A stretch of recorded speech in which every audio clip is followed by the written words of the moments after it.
des mouches. J'attire Qu'est-ce les que tu fais? mouches. Tu te bats contre des mouches? Ouais, j'attire les mouches. Tu sais quoi, je me demande si j'ai assez de lumière ou pas, mais je peux Ah, bah, pas. t'en as presque trop là. On dirait la Vierge Marie, tu vois. Sérieux? Bah attends. Tadam. Alors, on dirait la Joconde, un peu. Pour qu'on me voit bien, quoi. Enfin, vaut mieux qu'on On me te voit voit bien si moi. tu te rapproches. Non, Comme pas comme ça. ça. Là.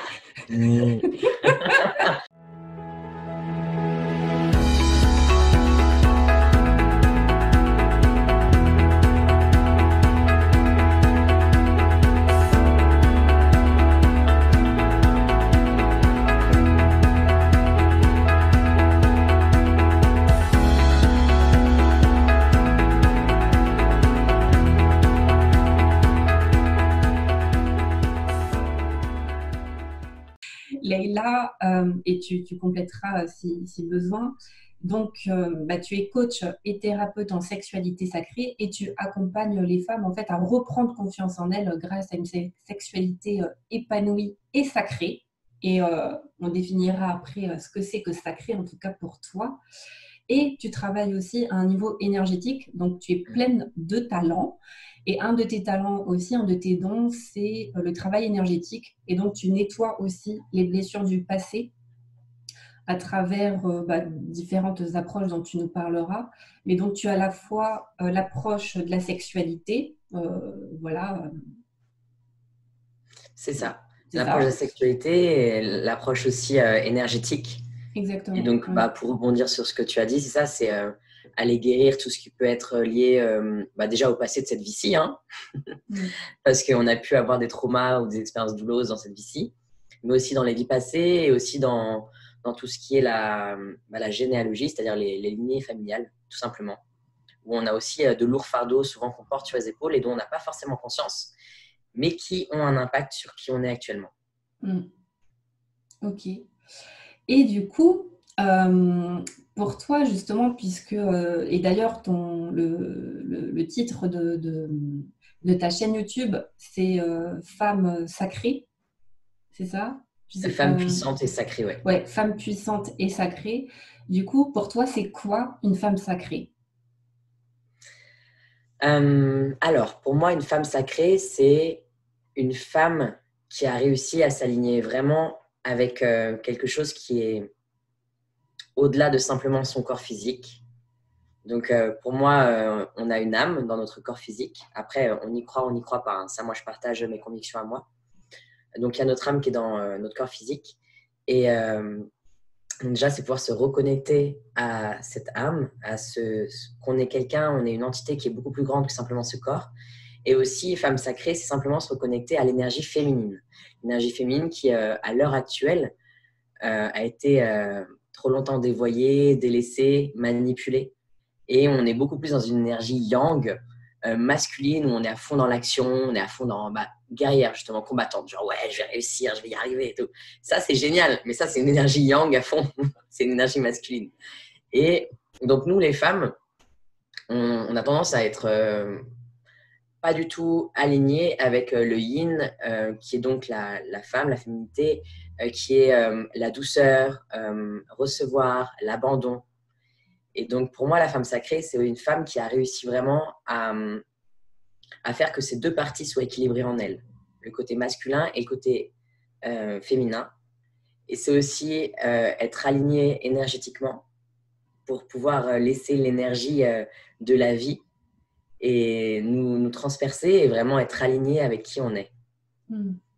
Et puis, derrière, il y a aussi le côté sexualité, parce que la sexualité, c'est quelque chose qui est vraiment très, très important. Au-delà de, bon, ça, tout le monde dit oui, peut-être que c'est bien et tout. Non, c'est pas juste que c'est bien, c'est quelque chose qui nous amène à une dimension sacrée. La sexualité, c'est une porte d'entrée à un éveil. Alors, est-ce que tu peux expliquer en quoi? Parce que pour beaucoup de gens, rien que cette phrase-là, ça peut juste absolument ne rien vouloir dire. Et même une fois, moi, j'ai une personne qui m'a dit, c'était un homme qui m'a dit, mais pourquoi tu parles de religion avec la sexualité? Et pour lui, sacré, c'était relié à la religion. Et donc, il me disait, mais Pour lui, il y a un truc qui ne matchait pas. Il disait, bah, non, tu vois, de quoi tu me parles, quoi, tu vois? Et donc, du Ouais. coup, c'est quoi pour toi, du coup, la sexualité sacrée? Et du coup, à l'inverse, qu'est-ce qu'une sexualité non sacrée? Pour qu'on Bon, comprenne peut-être la différence. alors bon, on va partir de la sexualité non sacrée que Mm. la plupart de nous connaissons, parce que c'est notre quotidien, parce que bah, moi aussi, hein, c'est ce que j'ai vécu. Donc ça va être une sexualité où on est beaucoup dans notre ego, dans nos peurs aussi, dans nos faiblesses. Et concrètement, on est aussi beaucoup dans la rapidité. On n'est pas du tout dans le lâcher prise. Et donc, on en vient justement à la sexualité sacrée qui est beaucoup plus de l'ordre de l'abandon, du lâcher prise, de l'écoute intérieure et de l'écoute de l'autre. Et c'est aussi réussir à unifier son masculin et son féminin. En fait, quand il y a un homme et une femme qui s'unissent à travers un acte sexuel, donc là, on va dire quand ils font l'amour, Mm. euh, à travers la sexualité sacrée, ça va vraiment s'harmoniser et ils vont plus faire qu'une seule énergie. Et ils vont créer en fait une autre entité. Et c'est ça qui est sacré, c'est qu'ils vont réussir vraiment à dépasser leur petit stade humain actuel, leur côté moi je suis ça, toi tu es ça, et vraiment s'unir. Mm. Et les taoïstes disent que justement c'est la porte d'entrée pour l'éveil, pour vraiment l'extase sexuelle, où dans ce cas-là, on rejoint à un plus grand niveau tout ce qui est l'énergie supérieure. Après, voilà, c'est des mots que j'emploie parce qu'il faut utiliser des mots, Mm. mais c'est pas en lien avec la religion. Ça n'a Mm. rien à voir avec la religion. Ça, déjà, je préfère préciser, tu vois. Parce que moi, je suis pas du tout dans la religion. Mais l'énergie n'est pas la religion. Voilà. Même Et si, la spiritualité n'est pas la religion non plus. voilà, la spiritualité n'est pas la religion, tout à fait. Et l'univers est composé d'énergie. Nous sommes composés d'énergie. Ça a été prouvé par Tesla ou par plein d'autres même. Et donc, c'est vraiment s'unir et ne faire plus qu'un et être en vibration totale avec le tout, en abandon dans l'instant présent. Et c'est aussi laisser, pour ceux qui connaissent après, c'est laisser la Kundalini monter. Voilà, le long de la colonne vertébrale. Mm. Donc peut-être que bah, tu nous donneras peut-être quelques pistes et quelques clés justement pour nous aider et pour aider les personnes qui nous regardent à contacter ça, en tout cas dans la mesure du possible. Mais du coup, moi, ce que j'avais envie de mettre en lumière, c'est bah, ce que tu disais. Aujourd'hui, qu'est-ce qui fait que tu parles de cette dimension sacrée enfin, je vais le dire autrement, c'est qu'aujourd'hui, tu enseignes et tu transmets et tu apprends aux femmes à se connecter à leur divin, à leur sexualité sacrée, parce que justement, ce que tu disais juste avant, tu as connu la sexualité non sacrée. Ah oui, et puis bien profonde, la sexualité non sacrée. Voilà. Et donc, du coup, bah, est-ce que tu pourrais un peu nous partager ton histoire? Qu'est-ce qui a fait de toi la femme? Comment aujourd'hui, quel a été le parcours jusqu'au moment où tu as contacté la femme sacrée en toi? Bon, est-ce que tu as 3 heures de ton temps là maintenant? Bah, moi, j'ai tout mon temps. Moi, je vais essayer de faire un condensé, d'accord? Hmm. Mais Tout a alors, ça a démarré. commencé. Alors, déjà, je suis en train de me dire, oula, par où commencer? Non, mais ça a commencé par le fait que j'ai eu une enfance compliquée, j'ai une adolescence très compliquée. Et donc, j'ai connu un premier viol. Hmm. Et suite à ça aussi, en parallèle, vu que j'étais en manque d'amour, j'étais en quête éperdue de reconnaissance. Et cette reconnaissance, cet amour que je n'avais pas reçu comme je voulais de mes parents, j'allais le chercher à l'extérieur à travers les hommes. C'est-à-dire que dès qu'un homme, en gros, me désirait, j'avais l'impression d'être aimée. Donc, j'étais dans une relation pas du tout saine avec la sexualité. Et concrètement, j'étais un objet pour les hommes, hein, soyons clairs. Mais moi, je me sentais aimée, exister à travers ce petit moment-là. Et après, j'ai eu un second viol aussi. À chaque fois, c'était des Euh, personnes que tu connaissais? non, les deux, en fait, le premier, c'était un homme que j'avais rencontré une fois et qui m'a invité chez lui. Et, et puis, bah, moi, j'étais naïve. Tu sais, Là, tu avais quel âge? j'avais 16 ans. Hmm. Je pensais pas à mal. Enfin, c'est-à-dire que même pas une seconde dans ma tête, je me suis dit, il faut pas que tu ailles chez lui, c'est dangereux. Hmm. C'était, bah, je vais chez lui et en plus, bah, j'étais dans justement côté quête éperdue d'amour. Et donc, en fait, c'est à cause de ça que j'y suis vraiment allée. Genre, je suis allée me jeter dans la gueule du loup parce que pour moi, Hmm. c'était, OK, un homme me désire et me trouve jolie. Ah oui, parce que j'avais mes zéro confiance en moi. Je me trouvais moche. Euh, J'avais l'impression que j'étais vraiment inexistante, que personne ne pourrait jamais m'aimer. Bon, parce qu'on me l'avait dit aussi, hein, parce que ma mère m'avait dit ça, enfin bref. Et donc, en fait, je suis allée chez ce mec et puis bon, bah, il a commencé à fermer la porte à clé. Et là, par contre, Là, bah, j'ai eu mon sixième sens, hein, mon intuition, hein, qui m'a dit, mais il se passe un truc là. Hmm. J'ai eu, tu sais, le cœur qui commençait à palpiter comme ça. J'avais tous les sens, bah, danger, quoi. Tu sais, c'est ton cerveau reptilien qui d'un coup se dit danger, au secours. Et, euh, et puis, bah, ça s'est passé. Et pendant ce temps-là, bah, en fait, c'était, je me voyais au-dessus. En fait, c'est marrant. Je me voyais au-dessus de la scène. C'est-à-dire que je voyais mon corps de Leïla en train de se faire violer, mais moi, j'étais au-dessus. C'est une technique de dissociation. Ça, j'ai appris ça plus tard. Hmm. Mais qu'on utilise lors des événements euh, trop intenses qu'on ne peut pas supporter, quoi. Ouais. J'ai une amie aussi qui a vécu la même chose. Et pareil, elle a vu, elle se voyait de haut. En fait, elle sortait de son corps, en fait, hein. C'est ça. Et c'est comme, et elle voyait aussi la scène de haut, comme tu disais, parce que c'est trop douloureux, c'est tellement insupportable pour notre corps que tu es obligé de te dissocier, en fait, pour pas avoir l'impact du choc. Exactement. Mm. Et Mm. en fait, suite à ça, j'ai pas osé en parler parce que bah, j'étais totalement dans la manière de penser de beaucoup de victimes de viol, qui est c'est ma faute. Mm. Je suis coupable. Euh, c'est ma faute parce que j'étais habillée comme ça ou parce que j'aurais pas dû aller chez lui ou tu vois, c'était voilà. Et donc, j'ai pas porté plainte et en plus, je me voyais pas du tout en parler à mes parents parce que c'était juste pas du tout. Enfin, déjà, j'avais aucune relation avec eux, donc voilà. Et puis, bah voilà, je me suis dit, bah, je suis forte, je vais guérir et je m'en suis pas occupée. Je Mm. suis allée au-delà en me disant, bah, je suis plus à ça près, de toute manière, je vais réussir à aller au-dessus. Mm. Et donc, il y a Et eu un deuxième. il y a eu un deuxième. À quel âge? Euh, 17 ans et demi. Waouh, Ouais, enfin, à très très peu de temps d'écart, quoi. ouais, très très peu de temps d'écart. En fait, j'ai eu mon bac à 17 ans et je suis partie après un an à l'étranger. Et lors de cette année à l'étranger, j'ai été aux États-Unis, après en Espagne. Et lors de mon passage en Espagne, bah, c'est là que j'ai expérimenté ce deuxième viol. Et là, cette fois-ci, c'était lors d'une soirée alcoolisée et sur la plage. Et en fait, bah, pareil, j'étais innocente, entre guillemets, tu vois, mais j'embrassais un garçon, il m'a mis à l'écart, et sauf qu'il m'a mis à l'écart, genre beaucoup à l'écart. Mais tu t'en rends pas compte, tu vois. Enfin, certains diront peut-être, mais tu te rends pas compte que le mec, il te met à l'écart. Ben non, je me rendais pas compte, je m'en suis rendu compte seulement une fois que j'ai analysé la situation après.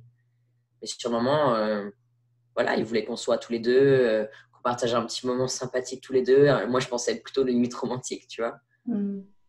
Et, et puis, bah non, c'était pas romantique du tout. Mm.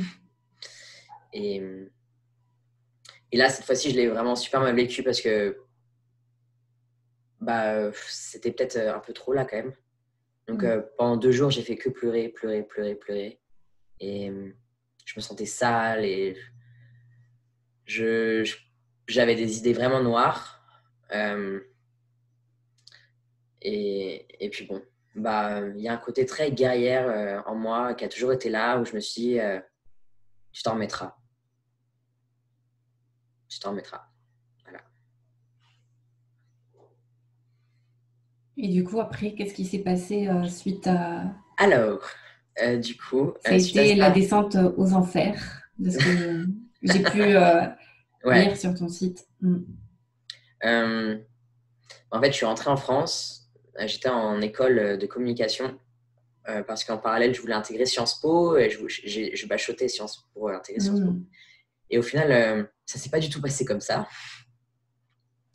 Euh, je voulais gagner de l'argent. Donc au départ, je voulais gagner de l'argent et j'ai trouvé une petite annonce dans un journal. Tu sais, les journaux gratuits là, où ils te disaient bah, on cherche des danseuses bien rémunérées et tout. Et donc moi, j'étais là, bah, je sais danser, j'adore danser, pourquoi pas. J'y suis allée et en fait, c'était un club de striptease, mais genre, enfin, c'est même pas un club de striptease, ça mérite pas, même pas ce nom, c'était Glauque. glauque. C'est-à-dire que, en fait, tu dansais devant les mecs et après, le mec, tu vois, en gros, s'il aligne assez d'argent, je vais être cash, hein, je vais être cru dans les détails, mais il pouvait se masturber sur toi. Genre un truc à vomir. Rien que d'en parler, j'ai l'estomac qui se noue. Et après, j'ai rencontré un mec qui me parlait de porno. Et Donc, en fait, tu as accepté, en fait. Donc, ah tu oui, as j'ai été accepté. dans ce club de striptease. Et ça, tu l'as Ouais. fait combien de temps? Je l'ai fait 4 mois. Donc, et qu'est-ce qui fait que tu as continué pendant 4 mois alors que ça te dégoûtait, que tu trouvais ça glauque? Qu'est-ce qui fait que t'es resté, en fait? C'était pour Euh, l'argent? Bah déjà, c'est sûr qu'il y avait il y avait le côté, c'est sûr qu'il y avait une partie pour l'argent, c'est évident. Mais en fait, il y avait aussi une énorme blessure, mais énorme, enfin, gigantesque, quoi. J'étais une blessure à moi toute seule, de partout, tous les pores de ma peau, qui voulait absolument être regardée, être aimée. Et en fait, quand j'étais en club de striptease enfin, club là, et que je dansais et que les hommes concrètement étaient excités par moi, bah, je me disais, ah, enfin, quelqu'un me regarde, j'existe. C'est pour te dire à quel point j'étais très bas niveau estime de moi. Voilà, j'étais arrivé à un point où... Et donc, je suis resté juste pour ça. Juste parce que pendant quelques heures, même si après, derrière, quand ils prenaient en cabine privée, ils faisaient des trucs je trouvais dégueulasses. Ouais, mais j'existais quand même. Tout un paradoxe.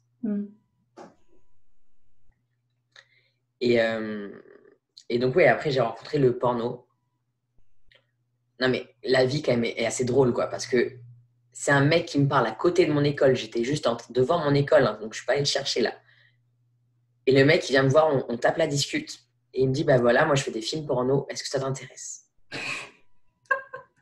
Comme si dire, je vais m'acheter une chocolatine, t'en veux une? Non, mais c'est ça, tu vois. Et genre, j'étais là, et j'avais jamais regardé de porno de ma vie en plus. Moi, j'étais vierge de porno. Ça m'avait jamais attiré. Et je lui fais, bah, je sais pas, j'ai jamais fait de porno, moi. Il fait, bah, est-ce que t'aimes le sexe? Je fais, bah, ouais, grave. Et bah, justement, j'étais dans un côté même, à ce moment-là, addict au sexe, ouais. Donc, j'étais pas nymphomaniaque parce que c'était pas une maladie. Mais j'étais addict au sexe, c'est-à-dire que j'étais tout le temps, j'enchaînais. J'accostais les mecs dans le métro. Je leur disais, hey, toi, tu me plais bien, tu veux pas qu'on aille baiser? Ah oui, d'accord. Ah ouais. Non, mais pas de gêne, quoi. Et en même temps, c'est ça qui est drôle, c'est que j'avais un énorme manque de confiance en moi et j'avais en même temps une espèce d'assurance d'assurance. Ouais. Totalement contradictoire. Mais en même temps, bon. Après, à la mesure de ta blessure, quoi. Exactement. À la mesure de la blessure. C'est très bien dit. Et donc, bah, ce mec, je me dis, bah, vas-y, je peux essayer. Si tu veux. En plus, il me dit oui, mais en plus, on défend le porno parce qu'on travaille avec des blacks. Et donc, tu vois, on est aussi anti-racisme et tout. Oh, ça a l'air cool, ça, anti-racisme et tout. Non, mais... Le porno écologique et pour le développement durable, en fait. Voilà. C'est trop ça. Ah, d'accord. Ah, c'est pour le bien de la planète. Ok. Et c'est vraiment ça. J'étais là, ah, mais ça a l'air super chouette. Parce que j'ai toujours été une meuf avec des valeurs engagées et tout. Tu vois, et je me dis, ah, c'est cool ça. Donc, quand j'y repense, je rigole de moi-même, tu vois. Je me dis, mais Bah, qu'est-ce il n'y a que que ça à c'est? faire, hein, de toute façon. Ouais, mais c'est ça. Donc, Et ouais, il te propose et tu dis OK. je propose, je dis OK. Et en fait, ce qui se passe, c'est qu'il me fait faire ma première scène. Euh, et lors de ma première scène, il me demande de faire une sodomie. J'en avais jamais fait de ma vie. Et donc, j'étais en mode What? Et bon, bah voilà, j'étais dépucelée de cette manière-là. Et puis après, en fait, j'ai un réalisateur qui m'a vu, qui bossait pour Canal+. Il voulait me prendre. Et en fait, tout s'est enchaîné. Mm. Et j'ai eu beaucoup de succès, entre guillemets, dans ce milieu-là très rapidement, alors que à la base, j'étais pas là pour ça. Mais ça s'est enchaîné et moi, je trouvais ça cool au final. Bah, tu as de Et la reconnaissance. pardon, ouais, Tu voilà, avais de la exactement. reconnaissance, celle que tu cherchais La depuis reconnaissance. toujours. Mm. C'est ça. J'avais des gens qui commençaient à devenir fans. On m'envoyait des photos, on m'envoyait des cadeaux. Enfin voilà. Et en plus, par contre, ça pour de vrai, les gens que j'ai côtoyés dans l'univers pornographique, contrairement à ce qu'on pourrait croire, j'ai rencontré beaucoup de belles personnes. Mm. Et beaucoup de d'âmes abîmées, ça c'est Mm. évident. Mm. Et en fait, une fois que, concrètement, vulgairement, hein, une fois que tu as baisé, bah, qu'est-ce qui reste? Bah, on va se parler d'âme à âme, Mm. de Mm. cœur à cœur. Mm. Il n'y a plus ce côté séduction qu'il y a toujours entre les hommes et les femmes. Et donc, il y a un côté très authentique qui s'est créé. Mm. Mm. Et, et je trouve que c'est les plus belles relations humaines, enfin, quelques-unes des plus belles relations humaines que j'ai pu avoir, c'était là-dedans. Parce que il y avait plus, enfin, voilà, il n'y avait plus du tout le côté Bah, il n'y a séduction. plus de masque, Arrête. en fait. Mm. Exactement. Mm. Bah, vous vous mettez à poil dans tous les sens du terme, à nu. Ah, mais ouais, ça à nu. À Et, nu. euh, et en fait, il y avait un côté super cool, détente entre potes, bienveillance. Je me suis retrouvée à parler de Sartre avec un mec, tu vois, alors qu'on venait de baiser pour une scène. Il y avait des situations totalement incongrues, tu vois, et je trouvais ça génial. Mm. Donc tu as fait ça combien de temps, du coup? J'ai fait ça 6 mois. Ok. 6 mois jusqu'à ce qu'en fait, on me propose de représenter la France aux AVN, aux États-Unis. En fait, c'est un peu comme le Festival de Cannes du porno qui se déroule aux États-Unis. Et j'étais trop contente de le faire, j'étais trop contente d'être considérée comme l'égérie française et tout. Et en fait, on y allait là-bas et ça a été pour moi la prise de conscience parce que on a commencé à me proposer des gros contrats là-bas pour faire ça de manière beaucoup plus pro dans des grosses boîtes américaines. Et c'est là que j'ai eu un déclic. J'ai fait non, mais Leïla, stop, arrête, c'est plus possible là. À la base, c'était rigolo. Maintenant, dédier ta vie entière à quelque chose dans lequel tu ne crois pas, parce qu'au final, tu sais très bien que tu n'es pas que ce corps, tu sais très bien que tu as un esprit, tu sais très bien qu'il y a... J'ai toujours su qu'il y avait quelque chose de beaucoup plus profond en moi. Mm. Et donc, ben là, je pense qu'il y a mon âme, elle fait bon, écoute, t'es mignonne, il va falloir peut-être s'arrêter là, d'accord? Et donc, j'ai eu une espèce de prise de conscience qui fait que je me suis dit, bon, en retour en France, j'arrête. C'est ce Donc, que j'ai fait. du coup, ça a duré quoi? 6 mois, un an en tout? Ouais, je dirais ouais, 9 mois, allez, en tout. Ouais, ok. Mm. Et, euh, et en parallèle, j'avais aussi, je faisais aussi de temps en temps des extras en escort girl, égale prostituée pour bourgeois. Mm. Et ça, je l'ai super mal vécu par contre. Ça, je l'ai vraiment mal vécu. Contrairement au porno où c'était plutôt cool, mais escort girl, j'ai vraiment très très mal vécu. Et bon, voilà. Et pareil, donc à chaque fois, tu le vis mal et pourtant tu continues. Toujours, est-ce que c'était toujours pour la même raison? Donc à la fois l'argent, bien sûr, mais surtout parce que bah, tu te sentais exister dans le regard de l'homme?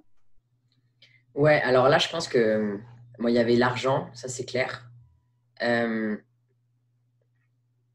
mais il y avait aussi que j'étais en fait dans une période, je pense, vraiment destructrice là. Mm. J'étais en perte totale de repères, je savais plus qui j'étais.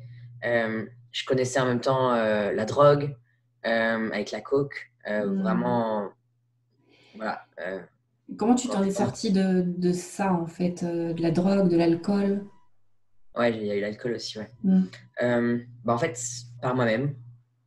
Et de tout ça, tu as mis fin à tout ça en même temps ou ça s'est fait progressivement? Ça s'est fait sur quelques mois, mais c'était quasiment tous en même temps, ouais. Parce que j'ai une espèce de force en moi, au final, qui fait que quand je dis j'arrête, j'arrête. Même si c'est pas facile. Mais c'est comme s'il y a un ras-le-bol qui fait que c'est plus possible. Et en parallèle, j'ai eu la chance de rencontrer un homme merveilleux avec qui je suis restée pendant 6 ans. Et ça m'a vraiment permis aussi de retrouver un petit équilibre et d'avancer un petit peu. Mais je dis un petit équilibre parce qu'en fait, en parallèle, après avoir arrêté tout ça, je suis tombée en profonde dépression. Voilà. J'ai fait une tentative de suicide. Enfin, c'était vraiment... voilà, j'avais tellement de souffrance, mais tellement de souffrance que je ne savais pas quoi en faire. J'étais là, mais qu'est-ce que je fais de cette souffrance? Jamais personne m'a expliqué quoi faire de cette souffrance, tu vois. Et j'ai beau essayer au départ des méthodes normales, tu vois, où je suis allée voir des psys. Et les psys étaient là en mode ah bah oui, c'est dur. Bah oui, c'est dur, bien sûr que je sais que c'est dur. Mais ils étaient plus en mode limite en train de me dire mais vous êtes une victime. Vous savez, vous êtes une victime, vous avez le droit de vous poser en victime. Ouais, bon, ok, ça va 2 minutes, mais qu'est-ce que je fais, quoi? Qu'est-ce que je fais, quoi? Salut les gars, merci, je sais que je suis une victime, merci, mais j'ai pas envie de rester là-dedans. Rester dans le mode je suis une victime, ça te fait pas avancer dans la vie. Et t'es encore avec ta merde sur ton sac à dos. Je suis une victime avec un gros sac à dos de plein de merde. Et donc, c'est suite à ça que j'ai commencé là, ce que j'appelle vraiment ma renaissance. C'est pour ça que d'ailleurs, un animal que j'affectionne particulièrement, c'est le phénix. Parce que j'ai vraiment l'impression d'avoir vécu plein de phases de phénix. Et celle-là, c'est vraiment ça. C'est j'ai commencé à... D'avoir été réduit en cendres, enfin, je veux dire, avec tout ce que tu as vécu. Déjà, en tout cas, moi, ce que je trouve impressionnant, c'est justement cette force que tu as toujours sentie en toi, qui a été finalement, qui t'a sauvé et qui a toujours, au fond, qui a toujours été plus forte que tout. Et là où il y a des gens qui se laissent sombrer, toi, il y a eu cette part de toi, et tu disais la part guerrière, qui au bout d'un moment a pris le dessus et que, en tout cas, que tu as su écouter, que tu as eu la conscience, la lucidité, je ne sais pas ce que c'est, en tout cas d'écouter et qui t'a permis d'avoir le courage de mettre fin à toutes ces addictions d'une façon ou d'une autre, qui était quand même, je veux dire, c'est quand même, là on est quand même dans le top 3, je pense, des addictions les plus fortes et les plus violentes. Et déjà, c'est hallucinant de voir que par toi-même, en fait, tu as eu cette lucidité-là, cette force-là d'arrêter de mettre fin à tout ça, quoi. Parce que tu étais dans un engrenage, donc mais c'est j'étais difficile dans de un engrenage de destruction totale. Et le fil a été vraiment... C'est pour ça, par contre, c'est pour ça que je dis que j'ai été vraiment chanceuse parce que le fil était vraiment très ténu du fait de... J'aurais pu basculer vraiment dans soit devenir une droguée vraiment à vie ou une alcoolique ou une prostituée vraiment genre bas de gamme. Enfin, tu vois, c'est... Il y a quelque chose qui t'a sauvé à chaque fois, quoi. Ouais, parce que moi, j'en ai vu, par contre, des filles sombrer. Beaucoup, d'ailleurs. Et en fait, ce qui est paradoxal, c'est que j'ai toujours eu cette force et j'ai toujours senti l'amour en moi. Paradoxalement. Paradoxalement, ouais. Et j'ai toujours eu l'amour pour les autres, c'est-à-dire que j'ai rarement été dans... Enfin, je crois pas d'ailleurs, dans la haine de quelqu'un ou dans, tu vois, je sais pas, j'ai toujours un truc en moi qui me disait, ok, ça reste ton frère ou ta sœur et pardonne. Et donc, c'était une force un peu naturelle aussi, genre, voilà, une capacité de résilience, je dirais. C'était assez naturel chez moi. Et donc, du coup, ouais. Donc, tu as essayé les psys. Donc, tu disais que tu es tombée pendant une période dans une profonde dépression. Et du coup, qu'est-ce qui s'est passé? Comment ensuite, quel a été ensuite ton parcours et ton chemin vers la lumière, du coup, vers la renaissance? Et oui J'ai commencé par un temple bouddhiste où je suis partie me reposer, m'éclaircir les idées parce que j'étais en train de devenir folle. Donc, tu es partie faire une retraite?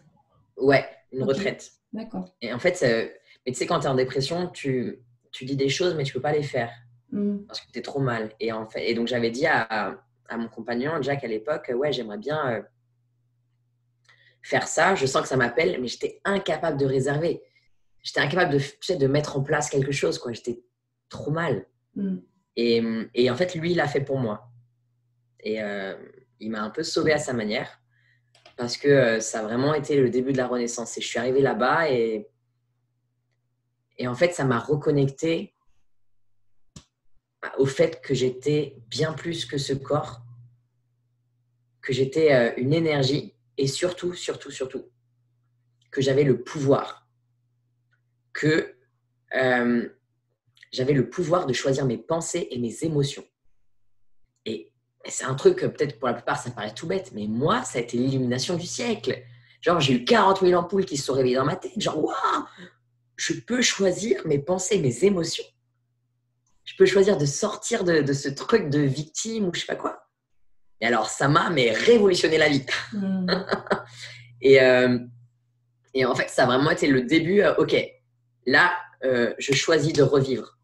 Je décide d'arrêter d'être sous l'eau. Je décide de sortir, de regarder les étoiles et me dire, vas-y, Leïla, là, go. Parce que sinon, de toute façon, c'était quoi la prochaine solution, c'était crever. Donc, à un moment donné, c'était, vas-y, qu'est-ce que je fais? Tu choisis la vie ou la mort, quoi. Exactement, c'était vraiment ça. Tu choisis quoi? J'ai choisi la vie. Et je l'ai embrassé, cette vie, parce que bon, ça a été compliqué. Et donc, j'ai fait un long cheminement de plusieurs années où je suis allée voir alors, des thérapeutes énergétiques, du chamanisme, de l'acupuncture. Enfin, j'ai fait vraiment énormément de choses, la lithothérapie. J'ai été faire tout ce qu'on peut faire en développement personnel, quoi. Ah, mais tout ce qu'on peut faire en développement personnel, je l'ai fait. Ça, c'est sûr. Et l'hypnose, évidemment, l'EFT, la PNL, enfin, j'en passe. J'ai une liste, je crois que, voilà. Et j'ai cherché. J'ai beaucoup cherché. J'étais devenue une boulimique de connaissances, une boulimique de développement personnel, une boulimique de, vas-y, comment je peux faire pour aller mieux? Comment je peux faire pour aller mieux? Comment je peux faire? Et j'ai avalé des livres, j'ai avalé des séminaires, j'ai avalé des séances, je me suis endettée, alors que je n'avais pas d'argent, je me suis endettée pour payer ça. Enfin, je voulais m'en sortir. Et jusqu'au jour où, en fait, j'ai vraiment réussi à me reconnecter profondément à qui j'étais et que j'ai même commencé à avoir à développer mes capacités spirituelles, on va dire, mes capacités énergétiques. Et ça s'est fait comme ça d'un coup? Ça s'est fait progressivement? Non, progressivement, très progressivement. D'accord. À travers des méditations? Oui, je voulais. Mais pourquoi moi, j'entends rien? Pourquoi je vois rien? Pourquoi je ressens rien? Je veux. Et à chaque fois, les enseignants, ils me disaient, piano, t'inquiète, ça va se faire et tout. D'abord, guéris tout ton bullshit là, ton passé. Et après, on verra. Et donc, j'ai travaillé sur la patience, j'ai travaillé. Et ouais, méditation, beaucoup de soins. Et ça s'est ouvert petit à petit, progressivement. Et puis surtout, en fait, beaucoup de confiance en soi. Parce que pour écouter tes capacités énergétiques, il faut que tu aies confiance en toi. Parce que sinon, tu as l'impression de ne pas entendre, de ne pas ressentir, simplement parce que tu n'as pas confiance en toi, alors que tu ressens et tu sais. En fait, c'est se dépouiller, se délester de tout ce qui nous sépare en fait de nous-mêmes, en fait, de notre moi profond et de cette connexion qu'on a tous en fait avec le grand tout, le divin, l'univers, la vie, appelez ça comme vous voulez. Mais en tout cas, ce que tu dis, c'est que ces capacités que toi tu as développées, c'est pas tombé du ciel, tu les as acquises avec du travail tout simplement et de la confiance. C'est exactement ça, parce que tu vois, certains ont des dons, comme on appelle, c'est-à-dire que dès la naissance, ils ont une faculté innée. Mais en fait, tout le monde a ce don-là, sauf que eux, il s'avère que c'est révélé dès la naissance, bon, voilà, pour X ou Y raison. Mais on a tous ce don. Parce qu'on est tous un dieu ou une déesse. Et quand je dis ça, c'est rien à voir avec le sens religieux, mais le sens pouvoir, créateur, créatrice de ta vie. Et on a tous le pouvoir d'entendre. Parce que c'est pareil, à force de redonner ton pouvoir à l'extérieur, et ben, t'en oublies que tu es là à l'intérieur. Par exemple, quand tu vas tout le temps voir des médiums, ou quand tu vas tout le temps voir des tireuses de cartes, ou quand tu fais tout le temps des tirages de mes chemins de vie, tu vois, bah, à force de tout le temps donner ton pouvoir aux autres, c'est pas mal, ça peut t'indiquer des directions. Moi aussi, je l'ai fait, c'était sympa. Mais à un moment donné, il faut t'en émanciper. Parce que tu as les clés, tu as les réponses. Même si c'est compliqué à entendre. Et même si moi encore, j'ai du mal, bien sûr, plein de fois, j'entends pas. Mais par contre, j'entends de plus en plus. Et quand je suis mes intuitions, et bah, ça s'avère juste. Donc, tu disais, ouais, donc un jour, en tout cas, enfin un jour, dans le sens, voilà, à un moment, ça s'est ouvert et donc tu t'es reconnecté à ton essence. Et donc, ça t'a permis de reprendre confiance en toi. Ouais. Et ensuite, ouais, totalement. Et ensuite, ouais, vas-y. Ensuite, j'ai entendu, enfin voilà, on m'a vraiment dit, écoute, quand je dis on, je précise pour les gens qui vont se dire, mais elle parle de qui? Ils sont où? Quand je dis on, c'est voilà, c'est des choses c'est des informations que je reçois, que je capte, on va dire. Les guides, voilà. Peuvent venir de mes guides ou de l'univers, voilà. On met des mots comme on veut derrière, on s'en fiche de mon moi supérieur. Et j'ai reçu l'information, voilà, écoute Laïla, tout ce que tu as vécu là, dans ta vie, dans cette vie-ci, en fait, c'était pour que tu puisses grandir rapidement, t'éveiller le plus rapidement possible, mais surtout aussi derrière, pouvoir avoir la faculté d'aider un maximum de personnes possible. Pourquoi? Parce que tu as tellement vécu de choses que tu vas quasiment forcément avoir connu une des douleurs de la personne. Parce que j'ai connu aussi voilà, la boulimie, enfin tu vois, il y a tellement de choses. Et donc ça veut dire que quasiment sûr que tu vas pouvoir savoir de près ou de loin ce que la personne a vécu. Et c'est comme ça que tu vas l'aider. Et donc, Leïla, reprends ton pouvoir et va sur ta mission de vie. Et j'ai eu du mal à l'entendre ça. Hein. J'ai eu beaucoup de mal à l'entendre. Parce que déjà, j'étais comédienne en parallèle. Et j'adore être comédienne. Et pour moi, comédienne, c'était le métier de mes rêves. Et j'adorais être comédienne. Enfin, j'adore toujours. Hein. Mais c'est juste qu'on m'a dit, ouais, comédienne, c'est génial. Sauf que à un moment donné, il faut aussi que tu fasses vraiment une des missions de vie que tu as. Parce que je pense qu'on a plusieurs missions de vie. Hein. Mais une des missions de vie, c'est aider les autres. Contribuer, aider, oui. Contribuer à un monde meilleur, aider. Et en plus, voilà, justement, j'étais toujours en train de donner des conseils, en train de faire des soins et tout. Et c'est, en fait, d'un coup, je me suis dit, bah oui, je le fais déjà, en fait. À mes amis ou même à des gens que je rencontre en soirée, me disant, oh, je vais pas bien et tout. Ah, mais t'inquiète, tu veux qu'on se voit? Viens, je te fais une petite session et tout. Et donc, c'est juste que j'avais pas encore pris conscience, j'avais pas encore confiance en moi pour m'affirmer en tant que coach, thérapeute, tu sais, et c'est compliqué de se légitimer. Et donc voilà, donc j'ai franchi le pas et ça c'était quand j'habitais à Paris et j'ai commencé à faire des séances où justement je mettais en pratique aussi tout ce que j'avais appris, donc libération énergétique, après aussi reconnexion à sa féminité, à son soi sacré, reprendre confiance en soi. Et justement, toi, comment tu as, j'ai dit réparé, j'ai le mot réparé qui est bien, mais réparer un peu ta sexualité, puisqu'au début, on parlait de sexualité non sacrée et tu as vraiment exploré le sombre, hein, c'est clair. Au niveau de la sexualité, alors là, pour le coup, qu'on pourrait qualifier de sale, hein, d'une certaine façon, même si, si on met un jugement, en tout cas, non sacré. Voilà. Non sacré. Ouais, non sacré. Et puis, du coup, toi, quel a été ton chemin pour renouer avec une sexualité sacrée? Alors, oui, j'entends dans tout le travail énergétique et tout que tu as fait, mais du coup, Oui, concrètement peut-être. Ouais, concrètement. Bon alors, concrètement. Concrètement.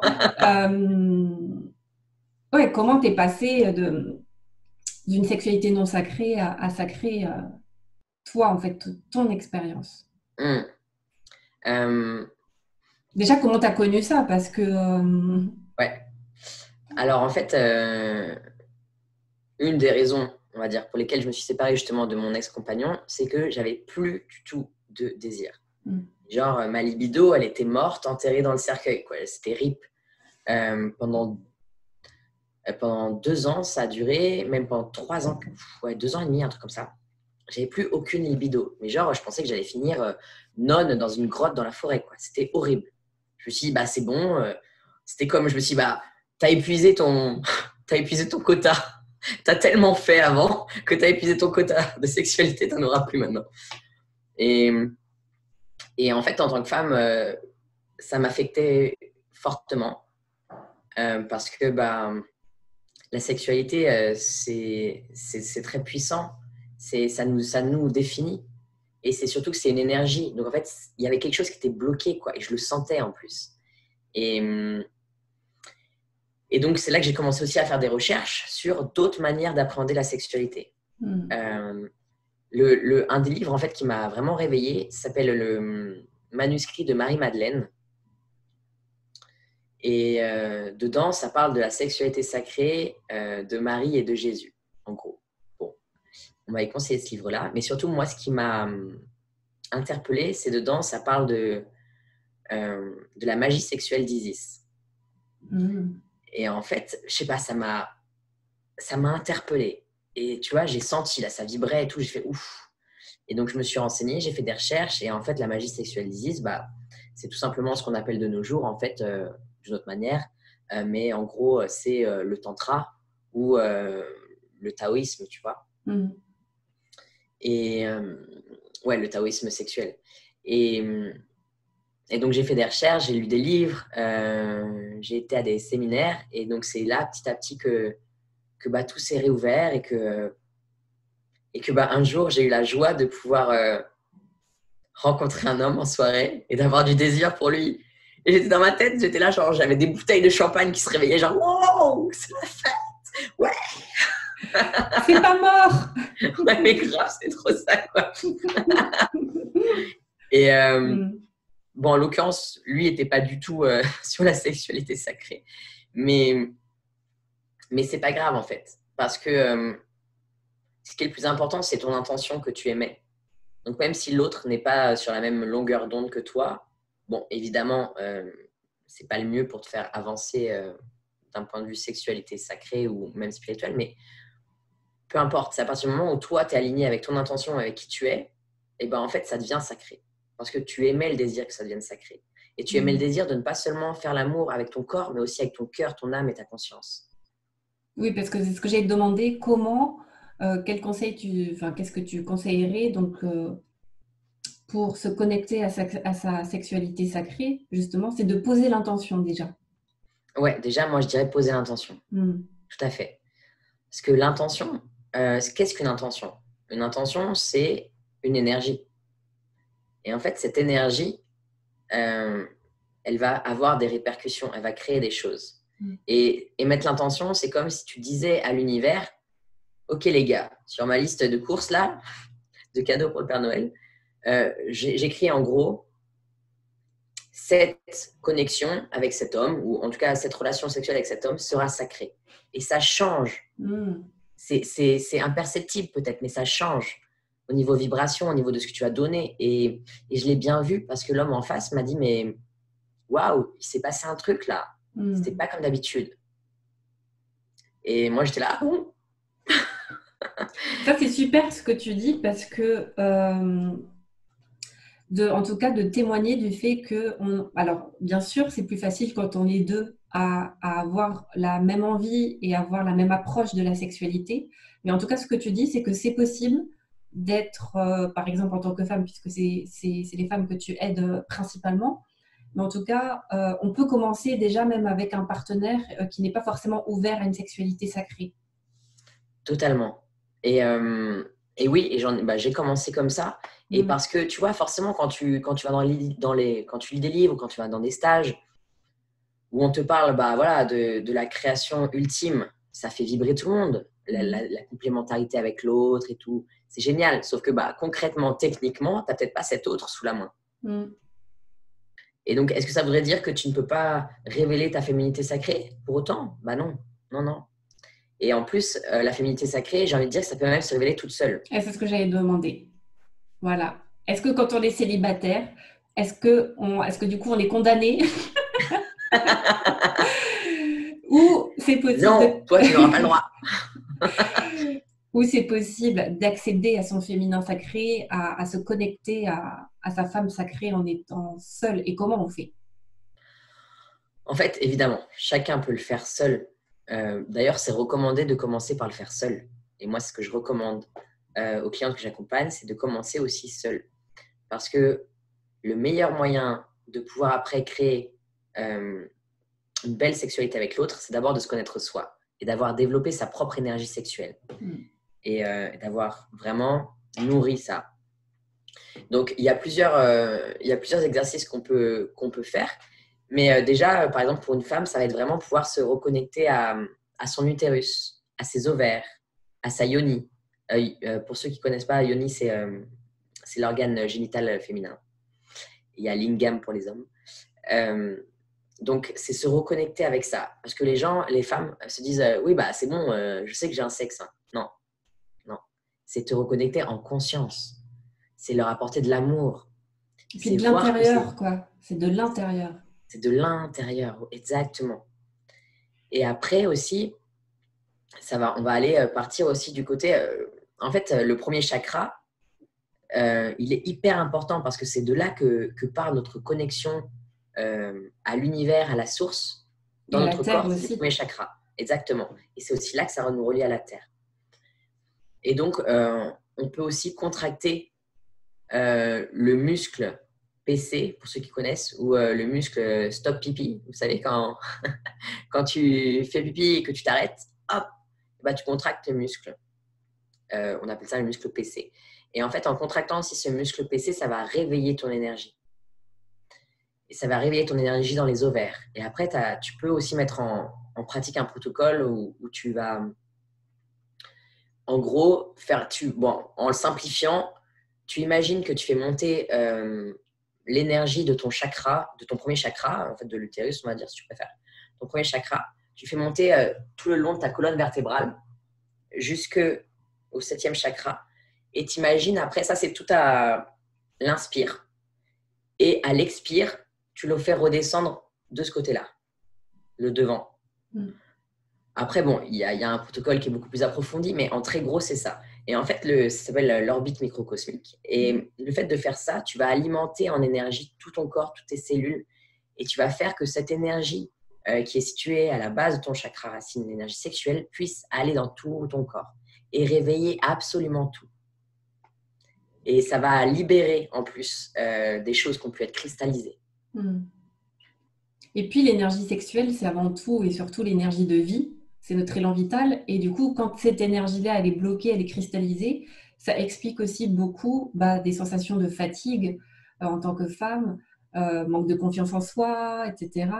Et c'est surtout, l'énergie sexuelle, c'est pas qu'en rapport, en tout cas moi de ma compréhension, uniquement liée au sexe, mais vraiment c'est notre énergie vitale, c'est notre source de vie en fait. C'est ça, c'est l'énergie de la création, c'est l'énergie de vie comme tu dis si bien, ouais. Et c'est une énergie qui quand on la contacte, en fait nous permet de devenir beaucoup plus magnétique, de nous ouvrir. Mais vraiment, hein, ça… Quand on commence à se connecter à cette énergie sexuelle, je le vois bien avec des clientes. Hein, parce que des fois, je les préviens même. Je leur dis attention. Enfin, attention. Si tu sais, là, le travail qu'on est en train de faire, tu vas voir que peut-être il va y avoir beaucoup plus de choses qui vont arriver dans ta vie. Tu vas avoir peut-être aussi beaucoup plus d'hommes qui vont arriver sur toi.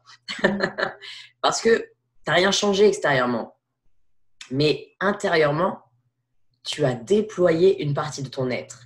Et tu as commencé vraiment à t'ouvrir et à t'illuminer. Et tu deviens magnétique comme un aimant. Et tu rayonnes, quoi.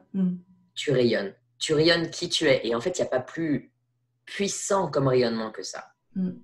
Et donc, tu peux attirer dans ta vie plein de choses. Bon, les hommes aussi, mais pas que. Ça veut dire aussi des nouvelles personnes qui sont beaucoup plus en vibration avec toi. Ça peut même être l'argent, ça peut être plein de choses. Parce que d'un coup, tu t'es ouvert et tu vibres. Et bon, après, pour ceux qui connaissent aussi la loi de l'attraction, par exemple, bah, c'est aussi en résonance avec ça. Et c'est ce que tu dis, en tout cas, c'est super puissant parce que, et c'est paradoxalement, en fait, moi, ce que j'entends aussi, c'est que le fait de se reconnecter à son énergie sacrée et donc à son énergie sexuelle, ça permet aussi, finalement, bah, c'est très lié à l'amour de soi parce que du coup, il y a cette confiance aussi qu'on développe avec soi. Et comme on est aussi confiante, comme on est beaucoup plus confiant, du coup, on rayonne davantage. Et paradoxalement, c'est là où on a le moins besoin de quelqu'un d'autre. C'est-à-dire que du coup, les hommes qu'on rencontre, enfin, en tout cas, l'homme qu'on va rencontrer ou qu'on va attirer, c'est la Non, cerise sur les le... hommes. Ouais. En tout cas, c'est la cerise sur le gâteau. C'est on ne va plus mendier de l'amour, mais on en a tellement pour soi que du coup, le reste, c'est que du bonus, en fait. C'est super juste. C'est vraiment ça. C'est tant que tu es dans l'attente que l'autre vienne guérir tes blessures ou vienne te donner de l'énergie ou vienne te combler, ça ne marche pas. Le but, c'est vraiment pouvoir être deux belles âmes qui cheminent côte à côte, en chemin ensemble, mais elles ne dépendent pas l'une de l'autre. Elles sont côte à côte, main dans la main. Elles ne sont pas en dépendance. C'est ça. Et moi, par exemple, j'ai un peu du mal avec l'expression ma moitié. Quand on cherche, oui, je cherche ma moitié ou c'est ma moitié, parce que ça sous-entend que tu es à moitié complet quand l'autre n'est plus là.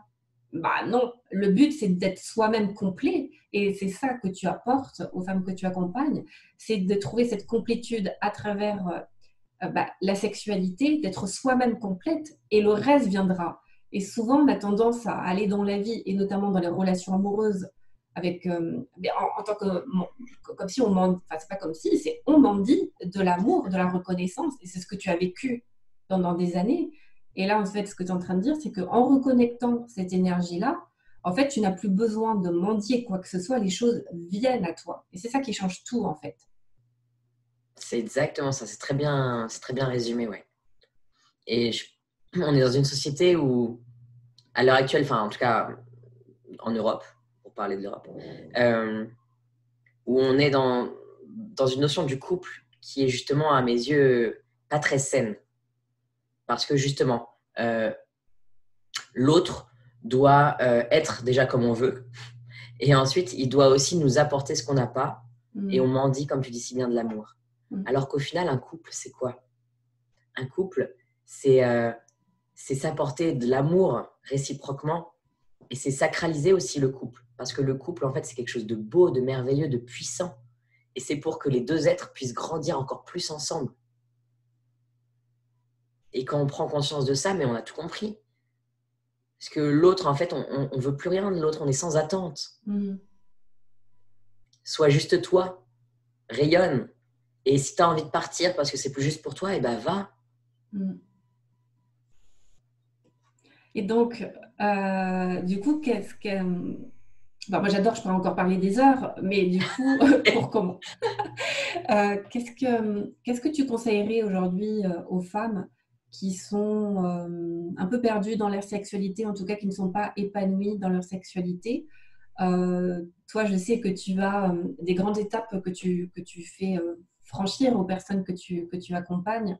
Et quelles sont ces étapes pour toi nécessaires pour se reconnecter à son féminin sacré, à sa sexualité? Effectivement, pour moi, il y a vraiment des étapes à mettre en place parce que c'est les étapes que moi j'ai vécues. Et donc, je ne peux mieux parler que de ce que j'ai vécu au final. Et j'ai créé en fait en soi l'accompagnement que j'aurais adoré trouver plutôt que mettre des années à partir à droite à gauche. Et donc, la première étape, c'est vraiment la libération du passé. Donc, ça va être un travail vraiment énergétique, surtout ce qui est lié, un peu comme j'en parlais au début, aux vies passées, au poids des ancêtres, et puis aussi, aussi aux expériences de cette vie-ci passée qu'on n'a pas réglée. Parce que je reçois aussi des informations sur les gens, parce que je sais où les amener pour libérer vraiment les nœuds. Et après, ce qui amène à la deuxième étape, c'est vraiment la reprise de confiance en soi. Ça, c'est essentiel. La confiance en soi, c'est la base de tout. Et ensuite, après, je les amène sur le chemin de la sexualité, justement. Comment connecter sa sexualité sacrée. Comment reconnecter à son corps. Parce que, tu vois, c'est intéressant. On a été dans les vies antérieures.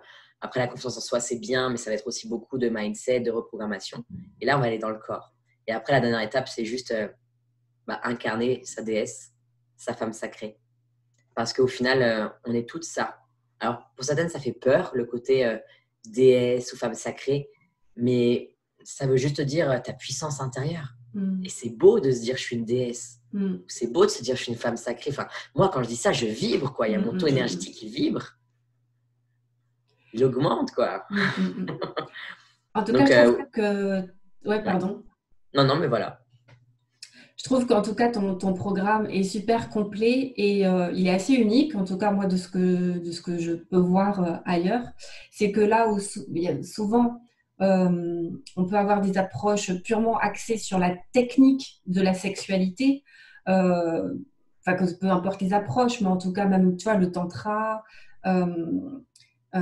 Et toi, en fait, ton approche est ultra complète. C'est que ce que tu dis, c'est qu'avant d'être épanoui sexuellement, avant de rentrer dans le côté purement sexuel et du sexe et comment être épanoui et s'éclater au lit avec son partenaire, en fait, on ne peut pas vivre ça si on n'a pas soigné ses blessures avant, parce que de toute façon, tôt ou tard, ça nous revient à la tronche.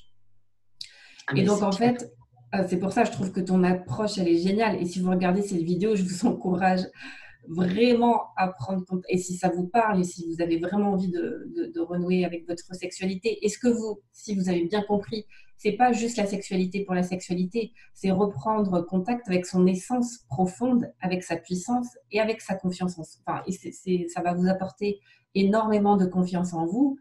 Et pourquoi? Parce que, comme on a dit, en fait, ça part de cette énergie vitale qui est l'énergie sexuelle, l'énergie de vie, en fait.